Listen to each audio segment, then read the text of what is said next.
All right, ladies and gentlemen, welcome to Get Gritty, the course. My name is Eric Tung, and this is Foundational Principles for Balancing, Managing, and Optimizing Your Life, Wellness, and Demanding Career.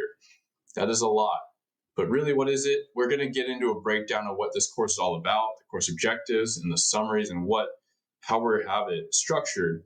But really, it's my goal for us to all recognize that there's always something we can do to get a little bit better at this thing called life. There's systems, insights, lessons, routines, different things that we can manipulate in really small ways or dramatic ways to run our life better, the way we want it, the way it'll serve us and the people we care about. So I'm opening up with these lines from a famous poem by Dylan Thomas. Do not go gentle into that good night. Rage, rage against the dying of the light. And I came to learn that he wrote this for his dying father and how he was just so angsty and just wanted his dad to fight on. He just wanted to see him not give up in this fight for life. And so, whether it's life itself or all the grind that comes with it, my goal and my ask and challenge for us as we not only navigate this course, but we navigate lives as you log out of this course or you finish the course. And whether or not you revisit it, it is to always remember that there is something we can do. We can always grit our teeth through it. We can always go down swinging, but it's always worth fighting. And there always is something that we can do. We just have to look for it and find that positivity, find that potential and that abundance.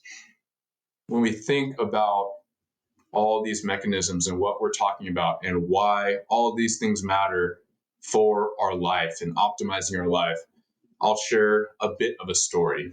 And without going really into the weeds, if you're curious, I do talk about this incident and many others on my podcast, as well as many podcasts, this one, but it is my officer involved shooting where I was out with my canine Cato. And the reason why I'm talking about this is it was certainly a close call, if not my closest call. My brush with death, and I suppose when things could have really gone a much worse way, and how I've reflected that I could easily not be here today if things went slightly differently. But in summary, we were tracking an armed, dangerous suspect. When we found him, the suspect tried to open fire on us, my partners and I. And in that, the gunfight, we were at this landscaping company. The suspect was hiding next to a cabinet full of propane tanks. We didn't know at the time, but it probably would not have changed a whole lot. But one of the propane tanks was struck and it started to leak. And while Mythbusters would confirm it's really hard and unlikely to explode a propane tank with gunfire or otherwise, the fire investigator later shared with us that propane is such that it is hard to ignite out of the tank. It's also hard to ignite outside if it's leaking. But because we're in this semi-enclosed hut tarp structure, it was able to hold at, I suppose, the right is a strange word choice, I suppose, but the right density where it did ignite from some of the gunfire. And in that, it ignited this giant fireball that I saw materialize and pass over me. And in that moment, despite all of my training that it's not over until it's over, I told myself, and I was very certain that it was over. I was very certain that I was a goner. I was very certain that my dog Cato was a goner. I didn't know about my buddies, but it was kind of a moot point. And I figured it was a good run in probably those fractions of a second that I could even think these things. I come to realize that I'm still alive. And although it was intensely hot and extremely excruciatingly painful for just but a moment with the fire, it did pass over and I was still there. And we finished the incident. All officers survived. Cato, my dog, survived. Uh, but I came out of that situation with only a couple second-degree burns on my forearms. It was pretty gross, but I was so high on life. And I've reflected so much about it because I was asked from the time it happened until still when I tell the story or when people learn about it. And a common question that's come up is why I think I came out of that situation so positively and so high on life, so grateful, because it really was sunshine and rainbows after that. And I just kind of chalked it up to good dumb luck. A couple things: good dumb luck that I survived, and good dumb luck that I had a positive outlook. I understand that everyone can have a different reaction to every different incident. And so I did feel very lucky that I didn't have, I suppose, the level of adverse reaction where I had to resign from my job or something of that nature. But all I knew was my circumstance, and I felt outwardly extremely positive.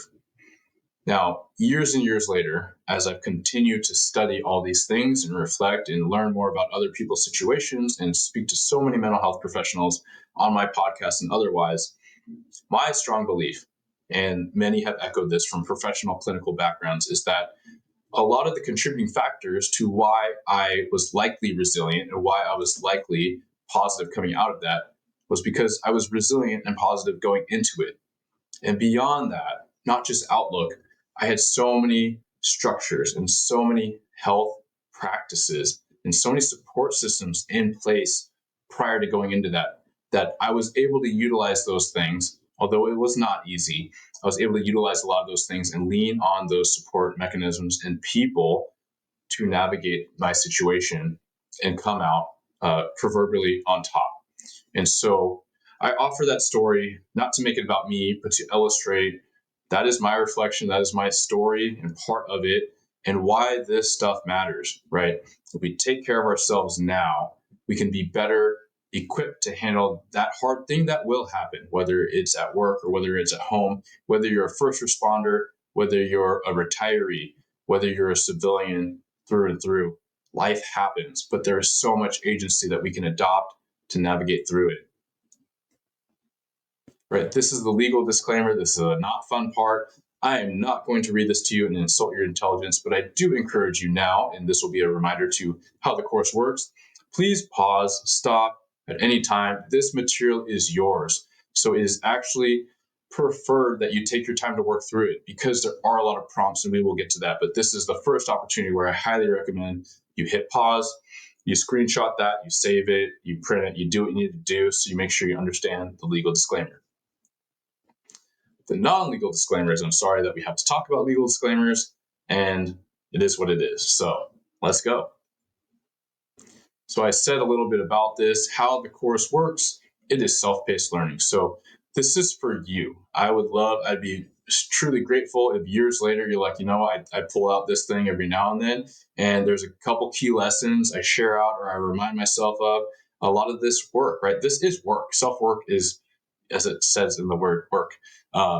It's not designed to be easy. A lot of this requires intention and introspection. So what is this course, though? It is my structured approach to coaching. So whether it's been mentorship and I suppose like trying to be a good boss and supervisor through the years, or just helping my peers, helping my friends on things that I've been asked about, whether it's strictly quote unquote wellness, like fitness, nutrition, or whether it's just like, hey man, you seem to have a grasp on how to manage like work-life balance or how you manage stress. Like, what are your thoughts on this? Or officially through Blue Grit, when people have asked for actual coaching, like professional development, whether that's coming into the job or being a rookie and wanting some mentorship outside of their official channels, or people mid-career that are like, hey, like I want to get on the fast track, but I want to maintain like resilience. And I hear you talking about family stuff, and I need to figure out good ways to unload my stress at work. Whatever all these things are, the modalities that I've been coaching and all the different formats and different people and circumstances, this is the collaboration of the best I can distill down in ways that would cover weeks and weeks and weeks of sessions. And so all these systematic lessons, insights, and prompts are designed really so you can get the most out of it in really the most efficient, time and scheduling friendly, and truly economical way. So these are designed to be interactive modules. So you're encouraged to review it. Like I said, it's not meant to go through all in one go, or you want to click through, listen through all of this, and then revisit. There are prompts and exercises, right? So you can go through because it does a lot, sure, to listen to an idea, but it's so much more when you are forcing yourself and have some accountability to to pull out a Word document or Google Doc or a pad and paper and then just write some thoughts and revisit that later, because this is all for you. This is for your betterment.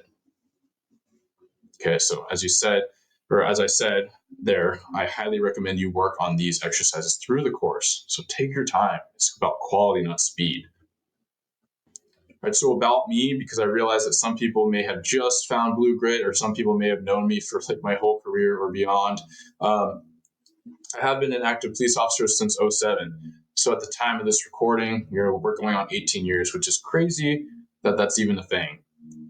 I've been out in Washington State for the entirety of my career. I largely grew up here after finishing with college, but I work for a city here on the west side, and the size of the city is about 170 sworn officers, right? So over 200 employees total. In addition to being a patrol commander now, I am a wellness coordinator, which simply means that I have another set of responsibilities, which include things that I'm all passionate about and I've essentially asked for over the years, but supervising and helping coordinate our peer support team, a peer fitness group where a group of officers are actually trained and have certifications, including myself, to help people with exercise and exercise science to a basic level. Mental health professional program where we have visits with elective visits that officers can engage a counselor, and more, like coordinating resources, health markers, different organizations come in, grant writing, contracts, all that fun stuff. So that's that part. I'm also a podcast host. So if you're unaware, Blue Grit Radio is my podcast. I've been running for a bit over 2 years now, really where that started was from recruiting. That's another story. But I also write and contribute material to Police One on topics, wellness, leadership, police culture. So prior instances, experiences, it's cut off a little bit there, but bear with me. FTO, so as you all know, I've been a canine handler, as I talked about, been on our regional civil disturbance unit as a team leader and trainer, a patrol sergeant. When I promoted, also a brief stint in what's called the neighborhood response team, recruiting and hiring, training, peer support team member for the bulk of my career. But that's my professional resume. Those are the things I'm paid for. But it's not the whole me. It's the real me is my relationship to all these people and so many others that aren't pictured here. But I'm a dad, so proudly a dad, a husband, so proudly a husband, a son, a brother, a friend, and mentor. And so I'm just a guy. At the end of the day, I'm a guy, but I have a lot of experiences that may align with your experiences. And being in this thing called first responder work, I recognize that, as I've said many times, I feel like we are in an accelerated position in human experience. And so with that comes some difficulties and also some opportunities, which is another theme that we're going to be talking about here. And I also share all this because I want you to reflect on the real you. Like, who are you? What are the hats you wear that are not professional? Because that is what you started with, and that is what you will end with, which is another theme of this whole sense of balance, right? This illusion, I call it, of work-life balance. It's going to become imbalanced. That is always going to happen. So we are going to be talking about all these lessons you can employ and all these practices so that you can recalibrate it and rebalance it. So I got to this a little bit, but the why. So I want you to think about how you think a group of your peers or a group of your crew or your industry, profession, whatever, life situation, if you are, a mom who's working in dispatch and you have 2 kids and you got to toggle that between childcare and grandparents and school and making it all work, have that similar situated person fill in the blank. So life is blank. What do you think most people would say? I think most people would say hard. First responder life is blank. I think most first responders would say harder than normal life. I think they would say hectic. I think they would say stressful, traumatic, a grind. Work is, we all know how people may answer that, and it's generally not in a crowded room. If we're playing Family Feud, do you think Awesome would pop up there? I don't think so. As positive as I try to be, I don't think that would pop up in the top 5. Marriages. Okay, again, in our industry, whether or not your marriage is sunshine and rainbows or whether or not your marriage is not, I think most people would recognize a word like hard or challenging or a work in progress. Like, it's usually a more tenuous concept when we fill in the blanks of these things. It is what I might have already said in this recording. It is what it is. And so by filling in the blank these ways, we resign ourselves to a certain system of thinking. We resign ourselves to a constraint that things are limited. Life is hard. First responder life is harder. Work is crappy. I almost said something else. Marriage is a grind. It is what it is. But with that, we are removing our agency. We are removing our ability to make those things better or to flip those scripts. I would love to get to a point where everybody rattles off this list in a Family Feud style. Like, life is great. First responder life is dope. Work is the best. Marriage is the bee's knees. It is what we make it, perhaps. But I don't even think the general population would say anything near that positive. Cross industries, right? Teachers, factory workers, CEOs, but we can flip it with some work, some intention. So we talk about these narratives that we paint ourselves into, or I'm talking about them. We recognize them. So why are these things so stress? Trauma, it's just part of the job. It's part of first responder life. You're going to have an unhealthy life. Burnout, that's inevitable, right? Like, we know burnout will happen. It's not figuring out how to make it not happen, but like, it will happen. Then what? Pain, cynicism, sacrifices, countdown to retirement. I mean, if there are people, just a handful of years that seem to be counting down to retirement, that's not the goal. Can we agree that's not the goal? Divorce, discord, no energy, chronic fatigue, right? So I say all this negativity, like, are we doomed? Is this what we are resigned to? Or can we have a bright life? Can we have it all? Is that possible? Or is everyone thinking that I'm high, right? I said high on life earlier, but now you're like, you just lost it. Hopefully not. So we all know what we come in with, these big bright eyes and first responder land. We want to change the world, no matter whether you're a corrections officer or a dispatcher or even support side, right? Working evidence. And then, man, it does not take long until that ring, the career, corrupts us, right? It sucks our life. And does it have to be that way?